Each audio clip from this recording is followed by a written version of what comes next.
다시 시편으로 돌아왔습니다. 여러분과 함께 나눌 오늘 말씀은 38편이지요.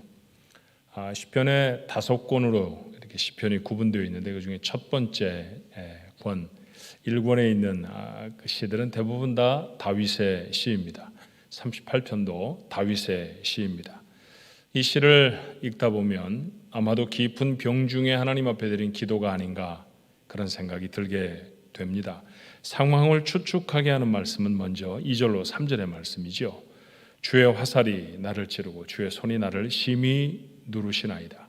주의 진노로 말미암아 내 살에 성한 것이 없사오며 나의 죄로 말미암아 내 뼈에 평안함이 없나이다. 5절에 이르면 그 표현은 좀 더 깊어집니다. 내 상처가 썩어 악취가 나오니 내가 우매한 까닭이로소이다. 살이 썩었다고 그랬어요. 냄새가 납니다. 심각한 상태가 아닐 수 없습니다. 6절에는 내가 아프고 심히 구부러졌으며 종일토록 슬픔 중에 다닌다고 말하지요.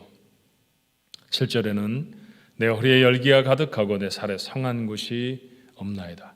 모두가 다 구구절절히 육체의 고통을 고백하는 말씀들입니다. 깊은 병은 몸만이 아니라 마음도 약하게 하지요. 다윗도 이렇게 신음을 토해냅니다. 8절이에요. 내가 피곤하고 심히 상하였음에 마음이 불안하여 신음하나이다. 사실 병이라는 것은 몸만, 육체만 상하게 하는 것이 아니죠. 병이 오래되면 관계도 깨어진답니다. 11절에 내가 사랑하는 자와 내 친구들이 내 상처를 멀리하고 내 친척들도 멀리 섰나이다. 사랑하는 사람, 친구들, 친척들, 가까워야 하는 사람들입니다. 그런데 다윗의 병이 깊어지니 그를 다 떠났다고 했습니다. 대적들에게는 이 다윗의 아픔이 기회가 되었을까요? 그렇다고 하면 다윗에게는 위기의 시간이죠. 12절입니다. 내 생명을 찾는 자가 올무를 놓고 나를 해하려 하는 자가 괴악한 일을 말하며 종일토록 음모를 꾸민다고 했어요. 사실 이 시의 배경이 되어진 다윗의 병이 어떤 병인지 우리는 잘 모릅니다.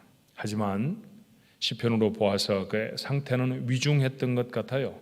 사람들은 떠나고 원수는 틈을 엿봅니다. 다윗은 지금 어렵고 고통스러운 시간을 지나고 있습니다. 자, 상황이 어려워지고 고통스러워지면 짜증나고 불평하게 되어지고 원망하게 되잖아요. 실망과 절망을 뒤내게 됩니다. 그런데 다윗은 달랐죠. 이 고난 중에 다윗이 가졌던 태도, 위기를 지나는 우리에게는 소중한 교훈의 말씀입니다. 자, 다윗이 이 고난 중에 했던 것은 무엇일까요? 병이란 병균의 감염을 통해서도 올 수 있고요. 예기치 않은 사고를 통해서도 생길 수 있습니다.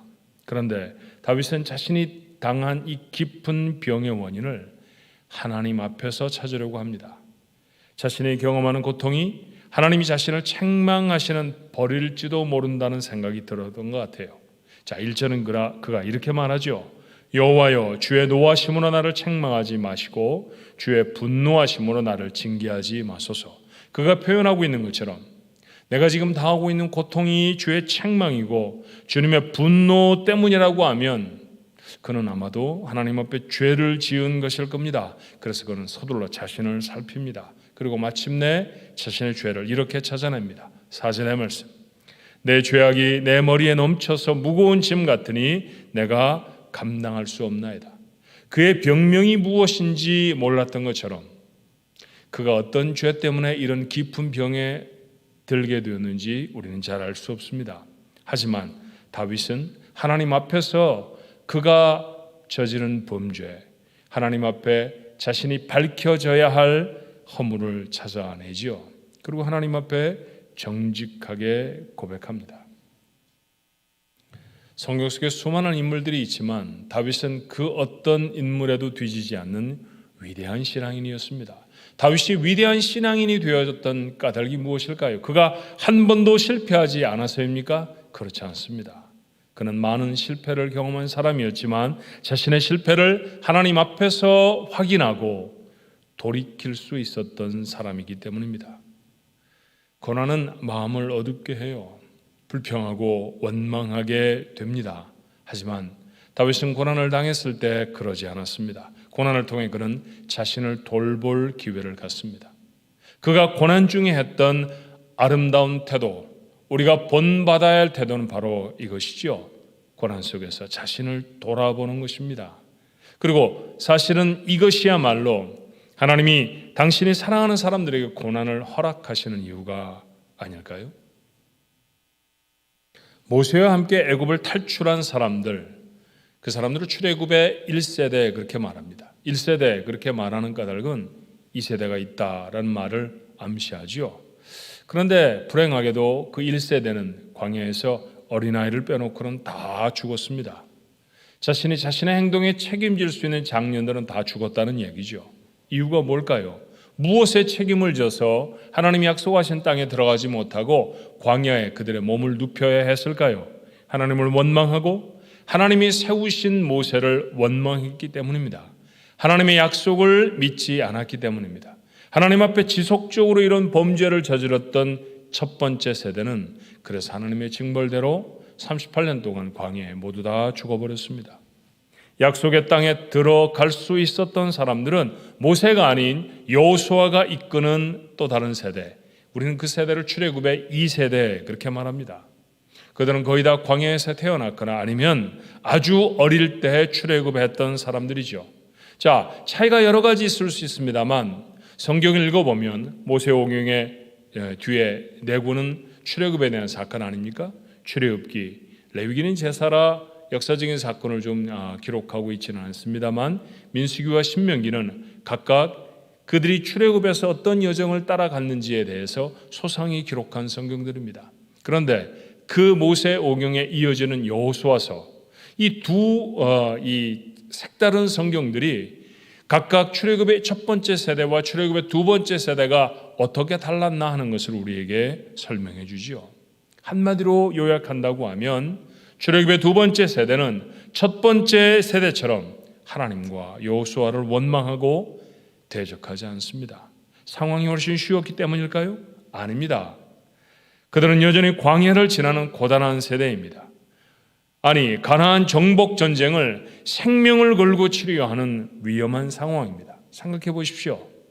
아침이면 해가 떠서 그들의 하루의 노정을 고단하게 하는 광야의 여행이었고, 밤이면 참으로 차가워지는 날씨 때문에 그 찬바람을 온전히 막아낼 수 있는 변변한 집 한 채도 갖지 못했던 사람들이 1세대 사람들이었습니다. 그래서 우리는 흔히 그 광야를 지나가던 그들의 삶을 고통스러운 고난의 삶이라고 말하죠.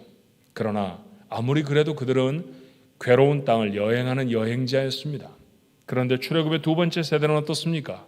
가나안 땅에 들어가서 그 땅의 거민들과 함께 힘에 부치도록 싸워야 합니다. 이건 여행과는 다르잖아요. 좀 고생스러운 여행을 하는 것과 전쟁에 직면해 있는 것은 차원이 다른 어려움입니다. 그러니 출애굽의 제2세대가 결코 그 전 세대에 비해서 쉬운 인생을 살았다고 말하지 못할 것입니다. 그럼에도 불구하고 저들의 입에서 원망이 사라졌던 까닭은 무엇일까요? 하나님이 그들에게 주신 약속을 철석같이 믿었던 까닭은 무엇이었겠습니까? 그들은 아버지 세대가 무엇을 잘못했는지를 알았다는 얘기죠. 그들이 무엇 때문에 하나님이 약속하신 땅에 들어갈 수 없었던지를 여호수아가 이끄는 출애굽의 두 번째 세대, 이스라엘의 세 세대는 알았습니다. 이와 같이 고난 중에 그들은 자신의 죄를 깨닫게 되죠. 무엇이 허물이었는지를 압니다. 그리고 다시는 그 잘못으로 되돌아가지 않습니다. 이것이야말로 믿음을 가지고 있는 사람들의 삶이어야 하지 않습니까? 개인뿐만 아니라 믿음의 공동체도 같은 경험을 할 수 있어요. 사도들이 인도하던 예루살렘 교회는 엄청난 부흥을 경험했습니다. 어부 출신 베드로는 역사상 가장 위대한 설교자가 되어졌죠. 교인이 수천 명이 되기까지 예루살렘 교회는 몇 년을 기다릴 필요도 없었습니다. 주님이 돌아가신 지 채 1년도 되지 않아서 나사렛 당은 예루살렘의 최대 그룹이 됐습니다. 그런데 갑작스럽게 핍박이 시작되죠.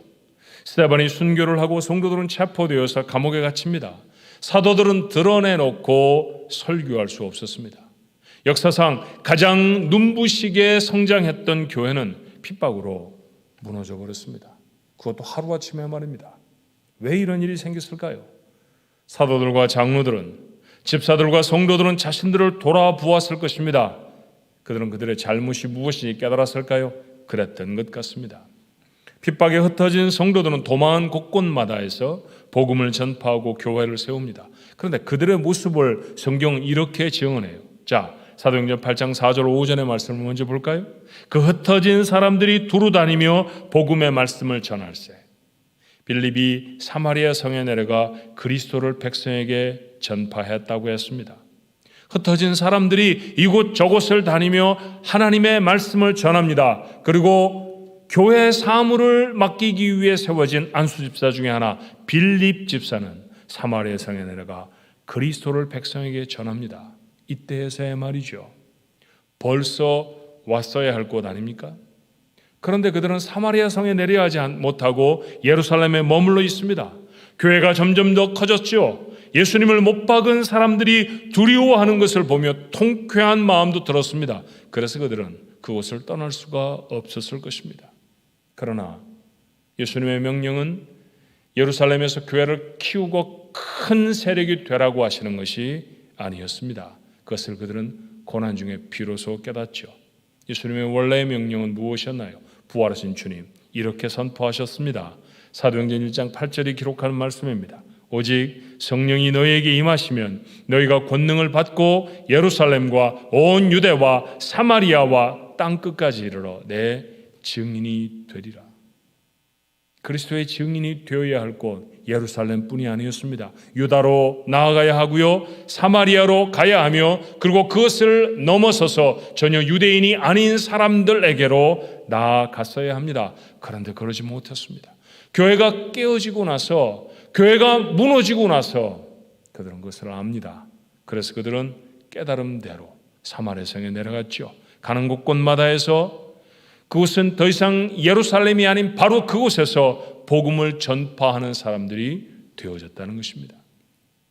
이름이 알려지지 않은 성도들도 같은 깨달음을 가졌어요. 사도행전 11장 20절의 말씀은 그 중에 흩어진 사람 중에라는 말이죠. 교회가 핍박을 당해서 예루살렘 교회가 다 무너진 것 같았을 때 그 중에, 그렇게 흩어진 사람들 중에 라고 하는 말입니다. 구브로와 구레네 몇 사람이 안디옥에 이르러 헬라인에게도 말하여 주 예수를 전파했다고 했습니다. 여러분, 예루살렘, 유다, 사마리아 지명은 다 달라도 여기에 사는 사람들 모두 다 사실은 유대인들입니다. 유대인이 복음을 받는 그 대상이었습니다. 그런데 안디옥에 도착한 사람들은 달랐죠. 이방인들, 헬라인들에게도 복음을 전합니다. 주님의 명령처럼 땅끝에 복음이 전해지기 시작합니다. 그렇게 안디옥 교회가 세워져요.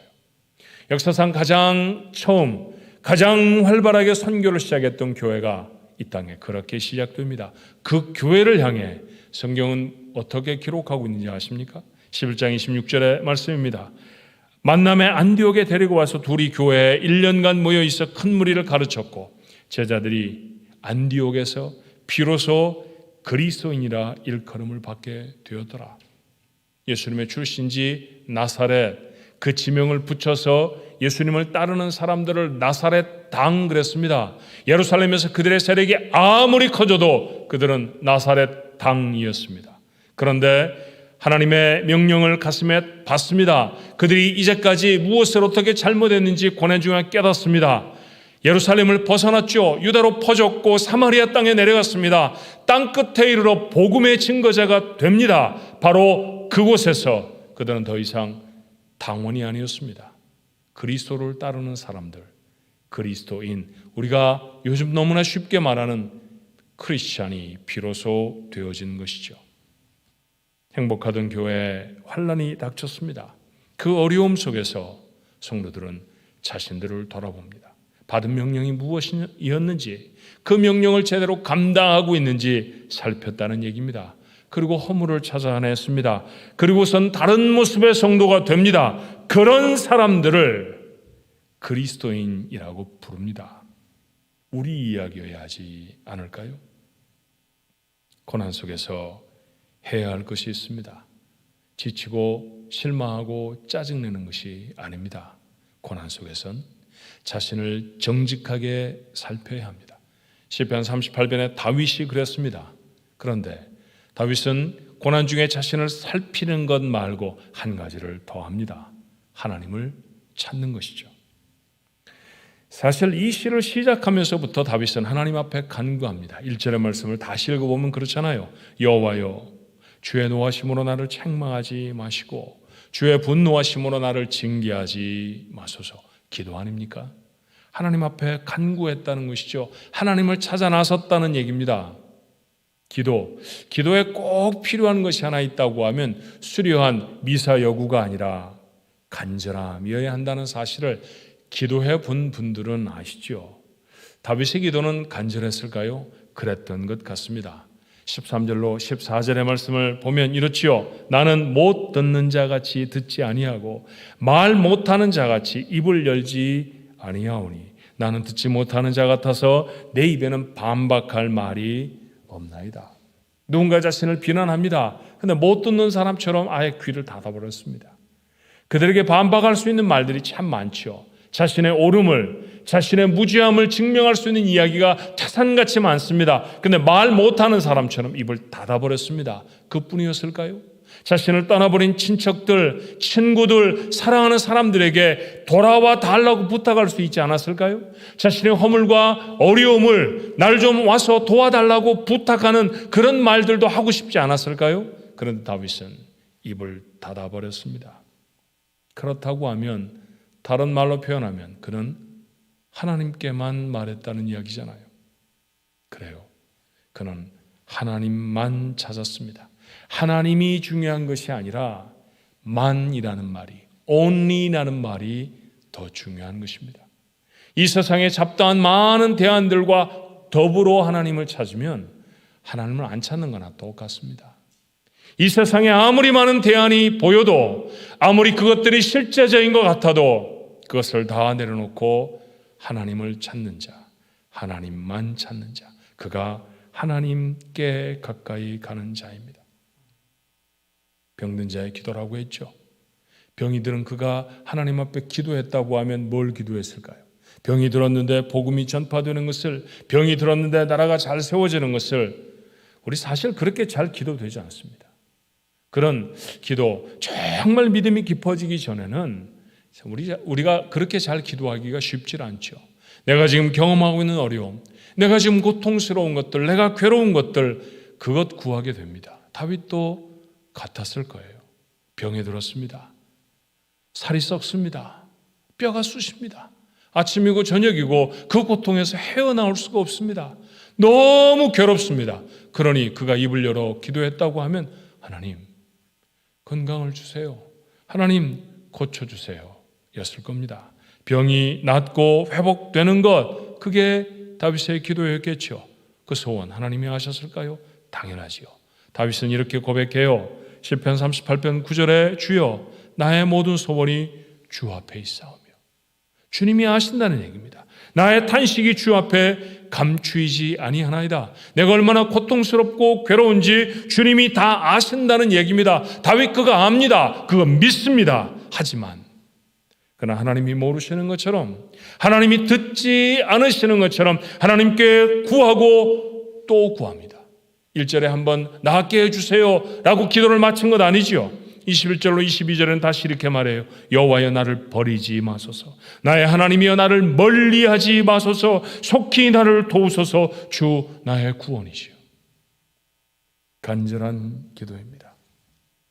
간절한 기도란 어떤 환경과 상황에도 불구하고 하나님께 가까이 나아가는 것이죠. 하나님은 사랑하는 자의 고난을 모르셔서 기도하고 또 기도하게 하시는 것이 아닙니다.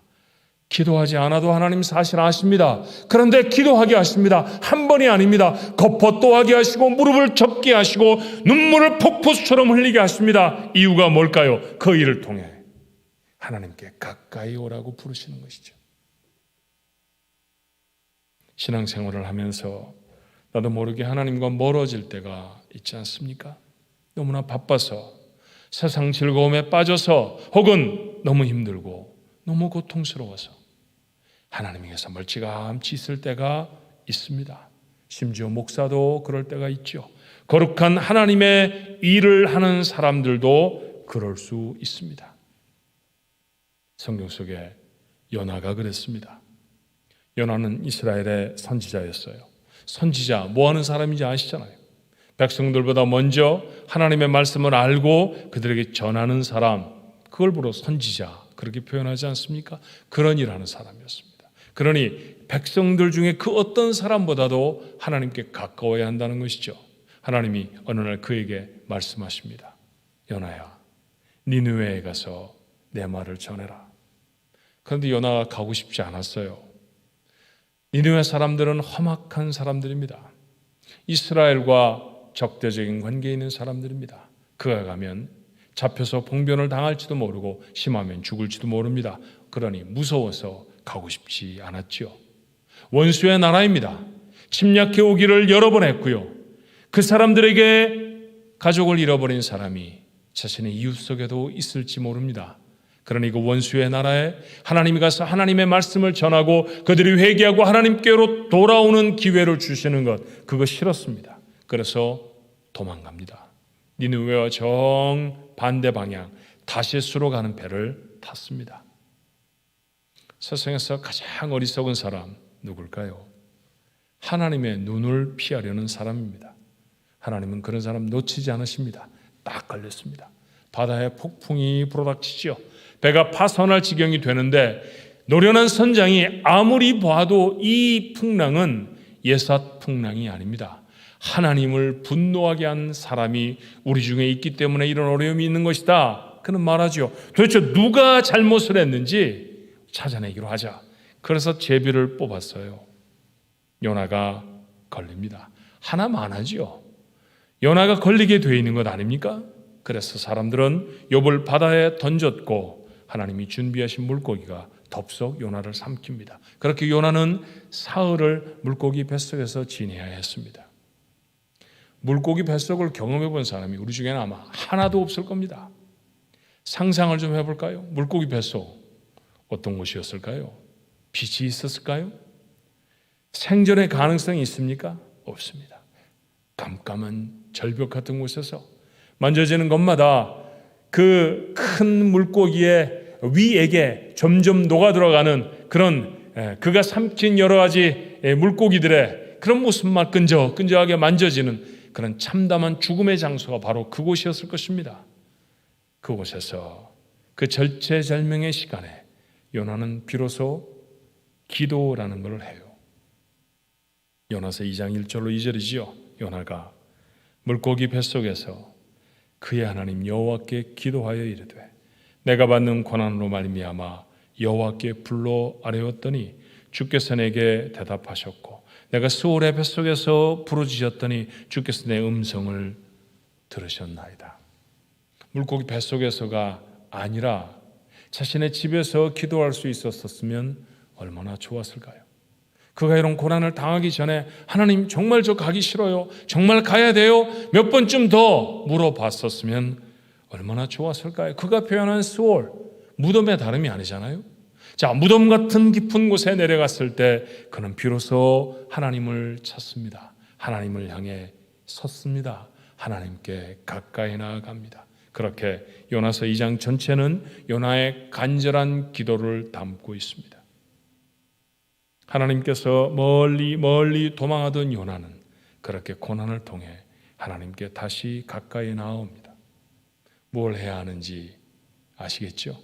다윗이 무엇을 했는지, 다윗은 고난 중에 자신을 돌아보았고 뿐만 아니라 하나님께 가까이 나아갔습니다. 맞습니다. 고난 중에 해야 할 또 하나가 있다고 하면 하나님께 더욱 가까이 나아가는 일인 줄로 믿습니다.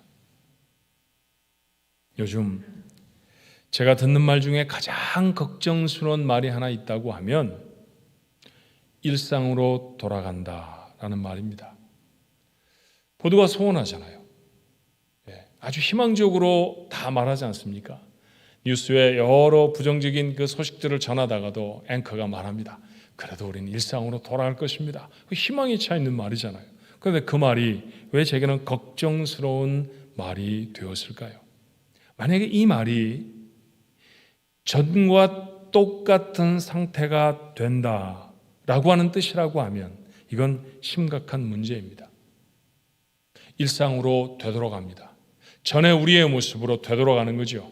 2020년 건너뛰고 2019년 여러분이 살았던 모습으로 돌아가는 겁니다. 그렇게 그때처럼 바쁘고 그때처럼 돈밖에 모르고 그때처럼 적당히 죄를 짓고 그때처럼 갈등하고 다투고 그러다가 주일이 되면 후회하고 거의 매일같이 이렇게 살면 안 되는데 이렇게 살아도 되나 그렇게 뇌까리며 살던 과거 그대로 돌아간다고요? 아무런 변화도 없이 그렇게 돌아가야 합니까? 그럴 수 없습니다. 아니, 절대로 그러지 않아야 합니다. 우리는 지금 고난 중에 있습니다. 그리고 우리는 다윗처럼 믿음의 사람들입니다. 그렇다고 하면 고난을 통해 우리 자신을 살펴야 하잖아요. 우리가 정직하게 우리를 돌아보면 틀림없이 잘못을 발견하게 됩니다. 잘못을 발견하는 사람은 어떻게 해야 하나요? 회개해야죠. 그리고 하나님께 구합니다. 세상의 방법이 아닙니다. 당한 문제가 질병이든 경제적인 것이든 관계의 문제든 우리가 당하고 있는 코로나 팬데믹의 상황이든 우리는 그 해결이 하나님께 있다고 믿습니다. 그래서 하나님 밖에는 안 계신 것처럼 우리 하나님 앞에 기도합니다. 그렇게 하나님 앞에 가까이 나아가는 것이죠. 전에 놓쳤던 하나님과의 관계를 회복하는 것입니다. 그것이 지금 이 고난 중에 있어야 할 일이지 않습니까? 그런데 고난을 당합니다.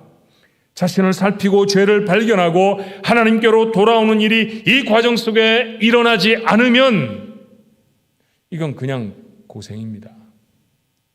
그리고 고생을 더 지나서 헛고생입니다. 학교 다닐 때 단체 기합이라는 거 받아보시지 않았어요? 단체 기합 어떤 거 받아봤나 생각해 보니까 체육 시간에 체육복으로 갈아입고 나가야 되잖아요. 그렇죠? 뭐 저는 남자 학교에 다녔으니까 뭐 친구들 앞에서 다들 훌렁훌렁 벗고 옷들 다 갈아입고 그러고 나갔어요. 그런데 머시마들도 장난치고 이러다 보면은 이 체육복으로 갈아입는 시간이 좀 걸립니다. 그러니까 체육 시간은 종 때르릉 치면 모여야 되는데 그러고 나서도 한두 명씩 이렇게 늦게 나오는 아이들이 있죠. 어느 때는 체육 선생님이 화를 내세요. 시간 돼서 나와야지 말이야. 빨리빨리 안 나오고 오늘은 단체 기합으로 시작한다고. 단체 기합 주로 체육 시간에 어떤 거 받으셨나요? 선생님이 저 운동장 끝에 있는 축구 골대를 가르치십니다. 자, 저기까지 있는 힘껏 뛰어갔다 오는 거야. 내가 정한 시간까지 갔다가 돌아오면 그럼 다 용서해 준다. 눈썹이 휘날리도록 뜁니다. 발바닥에 땀이 나고요. 걸음아 날 살려라. 열심히 뛰어서 열심히 되돌아옵니다. 숨은 턱에 차고요. 땀은 비 오듯이 흐르죠. 그런데 선생님이 다시 그렇게 얘기하시면 이거 하늘이 무너지는 것 같아요. 하늘이 다시 노래지지 않습니까? 모두 다 우리 친구들의 입에 그 다음엔 뭐 할 수가 없죠. 뭐 그런 얘기가 담깁니다. 왜요 선생님? 왜 또 뛰어야 돼요? 뒤에 늦게 온 아이들이 있잖아. 저 나고한 녀석 있잖아. 그러면 그 사랑스러운 친구들을 어떻게 찾아봤던가요? 째려보고 흘겨보고 걔 때문에 한 바퀴 더 뛰는 거죠. 그리고 또 열심히 뛰어갔다 옵니다. 근데 또 나고자가 생겨서 또 뛰어갔다 오고 또 뛰어갔다 오고 종류는 좀 다를 수 있지만 저 비슷한 그런 경험들 여러분 있지 않으세요? 그래요. 그렇게 다시 뛰고 다시 뛰었던 운동장의 다른 박제 그거 헛수고 아닙니까? 아무리 수고해도 또다시 돌아와야 한다고 하면 그 앞서서 아무리 전력 질주를 해도 아무리 많은 땀을 흘려도 아무것도 아닌 게 되어버리고 말잖아요. 헛수고는 그렇게 사람을 허탈하게 만든답니다. 종일 꼴대만 다른 박질하다가 마는 그런 인생이 될 수는 없지 않습니까? 고난의 끝이 보입니다. 백신을 맞고 있고 치료제를 만드는 곳도 있다고 합니다. 하나님의 은혜인 줄로 믿습니다. 우리는 곧 다시 출근을 할 것이고 등교를 할 것입니다. 식당에 가서 맛있는 음식도 먹고 보고 싶은 사람들도 마음껏 만날 겁니다. 무엇보다도 우리는 다시 교회에 모일 수 있을 것입니다. 얘기만 해도 가슴이 울렁거리지 않아요? 눈물이 솟으려고 하지 않습니까? 그런 감동적인 시간이 우리에게 곧 다가올 것입니다. 지나간 세월들 참 고생들 많이 하셨습니다. 이제 지금 이 순간에 우리가 마음을 쏟아서 점검해야 할 것이 있다고 하면 뭘까요? 우리가 지나온 세월들의 고생이 헛고생이 되지 않도록 해야 하는 일 아닙니까? 코로나 팬데믹 전과 여러분의 영적 삶은 좀 달라지셨나요? 조금이라도 더 거룩해졌어야 합니다. 다시 여러분들을 살피십시오. 잘못은 이 고난이 끝나기 전에 내려놓아야 합니다. 기도를, 묵상을, 예배를 회복해야 합니다. 하나님께 조금이라도 더 가까이 있는 자가 되어야죠. 고난, 그것 때문에 우리에게 이 긴 시간 동안 하나님이 허락해 주신 것 아닙니까? 이 고난의 터널을 지나고 나서 우리는 고난을 맞았던 사람과는 차원이 다른 믿음의 사람으로 하나님 앞에 서야 할 줄로 믿습니다. 그래야 지나간 세월들이, 잃어버린 시간, 헛수고의 시간이 되지 않지 않겠습니까? 고난 속에서 스스로를 돌아보고 고난 속에서 하나님께 더 가까이 가는 은혜가 여러분 모두에게 있기를 주님의 이름으로 축원합니다.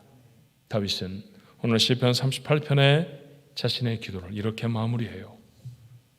17절로 18절에 내가 넘어지게 되었고 나의 근심이 항상 내 앞에 있사오니 내 죄악을 아뢰고 내 죄를 슬퍼함이니이다.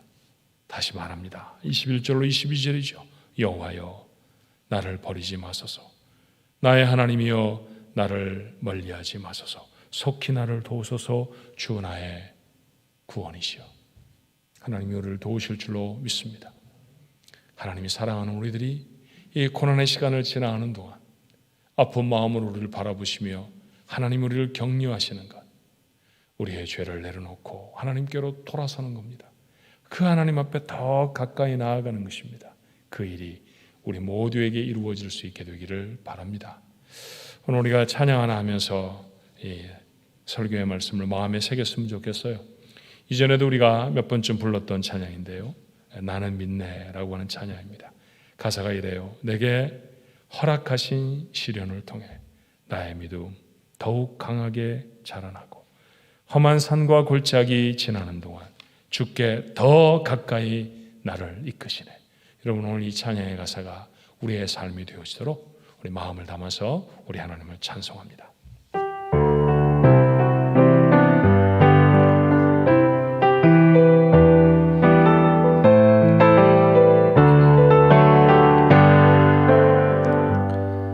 내게 허락하신 시련을 통해 나의 믿음 더욱 강하게 자라나고 험한 산과 골짜기 지나는 동안 주께 더 가까이 나를 이끄시네. 내가 겪는 시험이 어렵고 힘겨워도 내 주님보다 크지 않네. 내 앞에 바다가 갈라지지 않으면 주가 나로 바다 위 걷게 하리. 나는 믿네. 주의 능력으로 내 삶 새롭게 되리. 나는 믿네. 주의 능력으로 담대히 나가리라. 주와 함께 싸워 승리하리라. 날마다 믿음으로 나 살아가리. 다시 한번 찬양합니다. 내게 허락하신 시련을 통해 나의 믿음 더욱 강하게 자라나고 험한 산과 골짜기 지나는 동안 주께 더 가까이 나를 이끄시네. 내가 겪는 시험이 어렵고 힘겨워도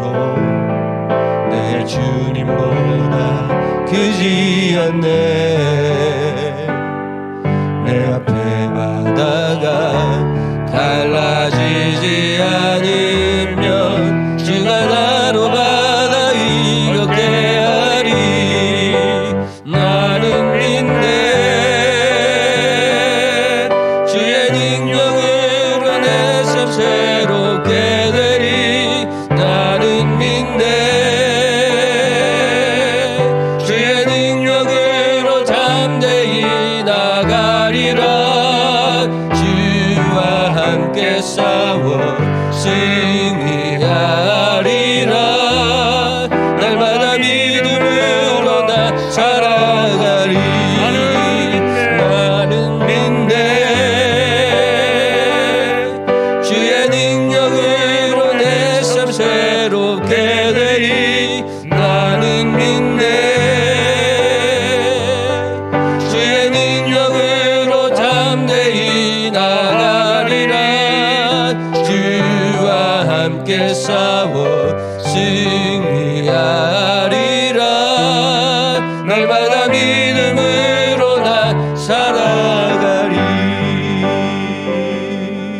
아멘. 이 시간에 우리 같이 한번 기도했으면 좋겠습니다.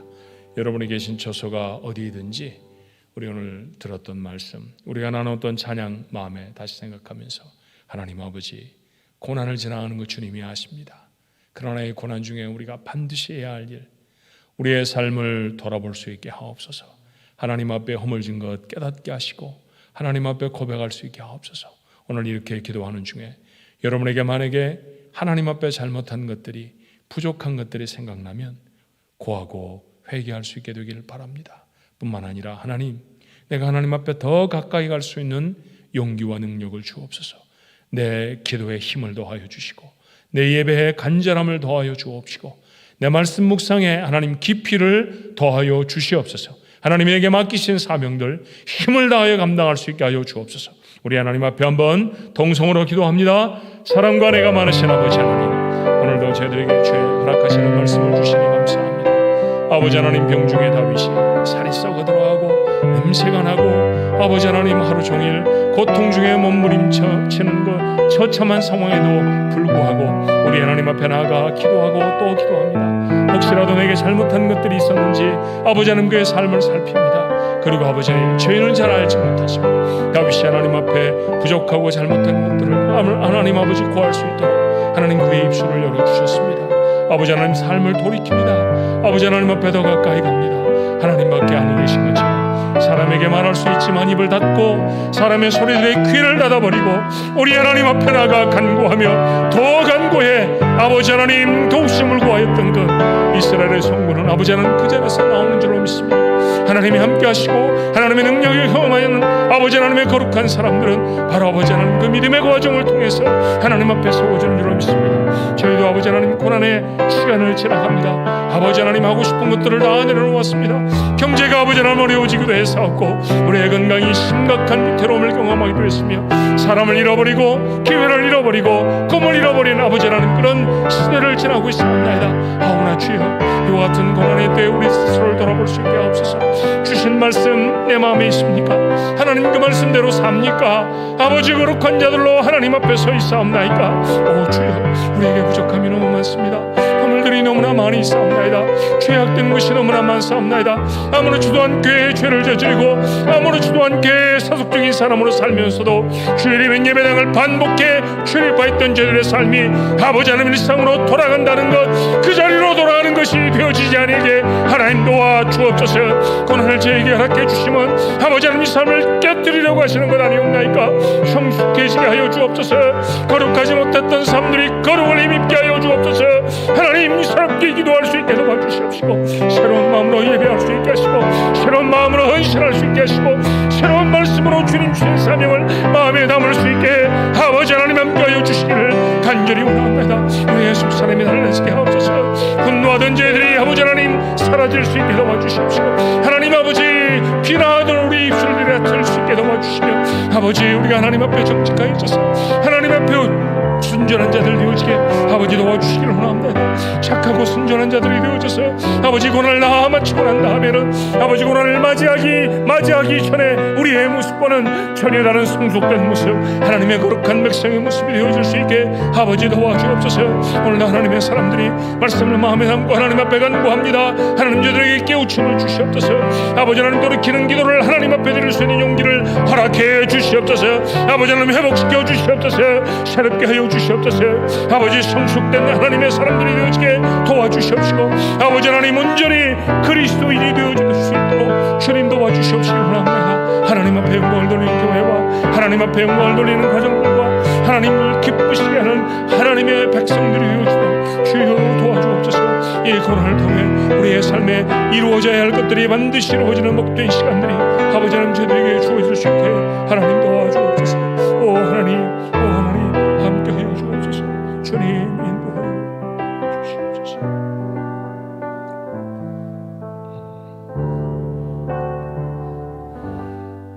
하나님 아버지, 살이 썩어 들어갔다고 했습니다. 그 냄새에 사랑하던 사람들도 가까이 있던 사람들도 인상을 찌푸리고 고개를 절레절레 흔들며 다 떠나가 버렸습니다. 그거 참 잘됐다고 다윗을 미워하던 자들은 비난과 조소를 퍼부어댑니다.